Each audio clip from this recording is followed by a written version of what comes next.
Nesse vídeo eu vou analisar uma batalha após a outra de Paul Thomas Anderson, o grande favorito ao Oscar de 2026, um dos filmes mais elogiados, mais comentados dos últimos anos em Hollywood. A minha intenção nessa análise é explicar os motivos que fazem esse filme ser tão elogiado, analisar alguns aspectos formais e temáticos da obra e também buscar entender se existe algo de católico na história, se a gente consegue encontrar símbolos, encontrar alguns momentos onde o filme aponta para algo maior, para algo que não seja mundano. Esse filme ele foi lançado na segunda metade de 2025 e desde a estreia ele tem tido uma enorme aceitação tanto da crítica quanto da audiência.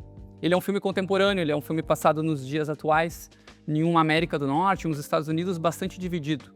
Não uma divisão formal de partidos políticos, mas uma divisão de identidade, de pertencimento, de visão de mundo, digamos assim, né? A sociedade que é retratada nesse filme, ela é claramente uma sociedade fragmentada, né? Existe um predomínio grande de discursos, de causas, de narrativas, de certezas absolutas, digamos assim. A melhor maneira de encarar o filme, na minha visão, é olhando não como uma narrativa sobre ideologias opostas, sobre direita e esquerda, mas entender a obra como algo que vai além disso. Ela busca mostrar uma certa radicalização como uma forma de existir, a radicalização como uma estrutura mental, uma maneira de ver o mundo, de fazer escolhas, né? E nessa lógica bem contemporânea do esse ou aquele, do melhor ou pior, do aceito ou do descarto, o filme ele consegue beber dessa fonte, dessa dinâmica das redes sociais, de como que os extremos conseguem atrair as pessoas, principalmente aqueles que são mais jovens, mais idealistas, né? E logo no começo do filme a gente é jogado dentro de uma manifestação política e a câmera do diretor, a câmera do Paul Thomas Anderson, ela é propositalmente um pouco instável, ela é uma câmera na mão, ela é algo até meio sujo, gera uma sensação de realismo, um realismo bastante cru, bastante imersivo. Em alguns casos, as cenas do filme chegam a ser um pouco desconfortáveis, não porque existe um excesso de violência, mas por conta da forma como ele filma, né? O diretor ele prefere colocar o espectador dentro da cena e dar uma clareza do que está acontecendo. Então os ruídos, as discussões, os debates, eles são todos muito visíveis, muito nítidos para a audiência. O roteiro ele nos apresenta dois polos, né? Um grupo extremista de esquerda e mais para frente no filme, um grupo extremista de direita, né? Eu acredito que o Chico Scorsin foi muito feliz na análise que ele fez do filme, quando ele disse que o alvo do filme não era necessariamente um grupo ou outro, mas que o alvo temático era o extremismo em si, né? É claro que o filme ele se dedica um pouquinho mais a aprofundar o grupo extremista de esquerda, até pela intimidade que a equipe de produção tem com esse determinado grupo, uma certa simpatia. Mas em nenhum momento o filme se propõe a discutir quem está certo.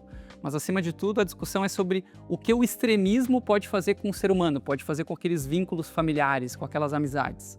Essa diferença de profundidade nos personagens pode vir a gerar algumas leituras polarizadas. Algumas pessoas vão acabar vendo o filme como um manifesto antifascista ou como uma apologia mais literal ao radicalismo de esquerda, mas eu não vejo dessa forma. Eu realmente acredito que existe um padrão nos personagens de todos eles são um pouco soberbos, um pouco orgulhosos, eles têm uma identidade em conflito e uma certa dificuldade de se conectar com a realidade, uma dificuldade de entender o seu real lugar no mundo, de entender a sua missão no mundo de alguma forma, né? A perfídia é um exemplo disso, ela é uma revolucionária vivida pela Teyana Taylor e ela representa a lógica da causa acima do vínculo maternal, acima do vínculo familiar.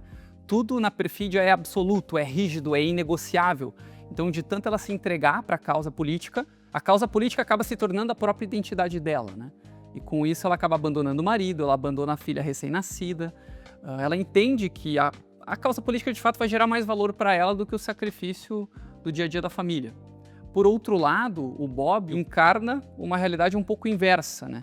Ele mesmo sendo um cara super defeituoso, viciado, ele opta primeiro por ser pai para depois ser revolucionário.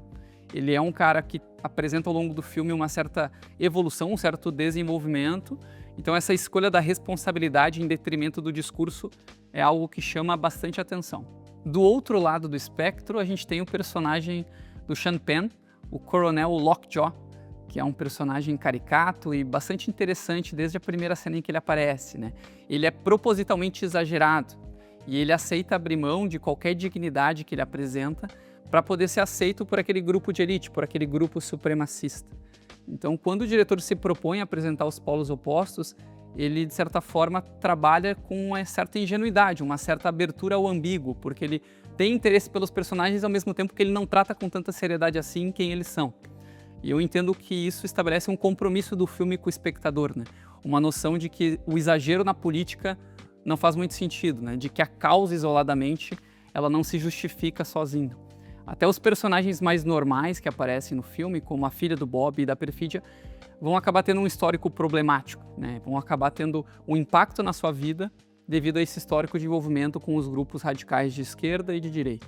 E essa tese, né, essa visão que o diretor tenta concretizar no filme, ela não se comprova só pelo conteúdo textual, pelo roteiro em si, mas pela forma, pelas escolhas estéticas, né? E é disso que se trata o cinema, né? O Paul Thomas Anderson, ele é um diretor jovem ainda e extremamente ambicioso, então ele constrói o filme em torno dessa ideia da ambiguidade. Ele vai oscilar entre o real e o absurdo, entre o caricatural e alguns momentos um pouco mais sérios, e ele faz isso com a maneira com que ele está filmando. Ele combina aquela câmera na mão, que eu havia falado, com o uso do VistaVision. VistaVision, para quem não sabe, é um formato que foi criado pela Paramount nos anos 50, cuja ideia é filmar em uma tela muito ampla, em um widescreen, com alta resolução. Então fazer com que o espectador veja as cenas de uma maneira muito nítida, muito ampla, muito profunda. Então, enquanto o filme, em vários momentos, ele é caótico, ele é barulhento, ele é ruidoso, a forma do filme é muito clara, muito nítido. Existe esse contraste, né? Existe uma sensação de grandeza visual para algo um tanto quanto sujo, um tanto quanto pobre, né? E isso se evidencia muito na cena final do filme, naquela parte final de perseguição, que vai lembrar os conflitos do faroeste, do western dos anos 70, do faroeste italiano, onde a gente tem uma realidade suja, mas filmada de uma maneira épica. Esse formato VistaVision que eu falei, ele já vem sendo usado no cinema desde os anos 50, porém ele estava em um certo desuso, né? Ele ficou marcado em grandes obras como Os 10 Mandamentos, como Um Corpo que Cai, do Alfred Hitchcock. E ele vem ganhando um certo uso e alguns entusiastas em Hollywood aí há pelo menos uns 10 ou 15 anos. Então, falando dessa forma do filme, a própria montagem, né, a combinação de cenas, vai intensificar essa lógica dos muitos acontecimentos, das várias batalhas após as outras. Os planos das batalhas costumam ser bem longos, e isso vai trazer uma certa realidade de bagunça, de colapso cultural que está acontecendo naqueles grupos políticos que representa muito bem os Estados Unidos dos últimos 10, 15 anos. Agora, buscando olhar também para um significado que vai além do mundano, a gente vai conseguir enxergar algumas coisas bem interessantes no filme. A fé, por exemplo, né? A fé ela não vai aparecer como uma religião, como algo explícito, como uma vocação religiosa, mas ela aparece nas escolhas dos personagens. Então a escolha feita pelo Bob, personagem do Leonardo DiCaprio, a decisão dele ficar e ser pai, essa escolha é uma escolha de fé, de alguém que acredita naquilo que Deus providenciou a ele. Então ele escolhe ficar, ele escolhe cuidar da filha, ele assume essa responsabilidade. Ele escolhe estar presente na vida dela. E isso é profundamente simbólico, porque o Bob é um personagem que desde o início apresenta vício em álcool, vício em maconha, é um revolucionário que quer mudar o mundo, mas não consegue sequer ordenar a própria vida. Então o fato dele não insistir até o fim nessa ideia revolucionária, mas entender que ele tem uma responsabilidade primordial e primária ali junto à filha dele, de certa forma é a decisão de um homem que amadureceu, um personagem que evolui ao longo da história. E isso é um sinal marcante ao longo do filme. A esperança, que é uma virtude muito importante, ela também aparece no filme, e não como algo utópico, né? Ela aparece nessa reconstrução dos vínculos familiares. Existe um esforço daquele grupo que foi se dissipando ao longo da história de se reaproximar. Eles querem voltar até algum grau de fidelidade, de lealdade, né? E essa fidelidade nas coisas pequenas aparece principalmente no arco do personagem do Benício del Toro, que é um personagem que faz pouco, mas faz aquele pouco com muito carinho, com muito cuidado, com muito capricho.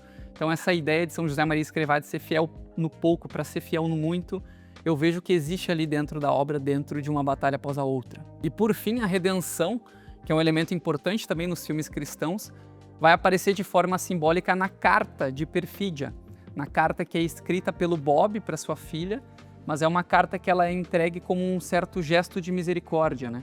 A carta ela abre uma possibilidade de reconciliação da filha com a história dos pais.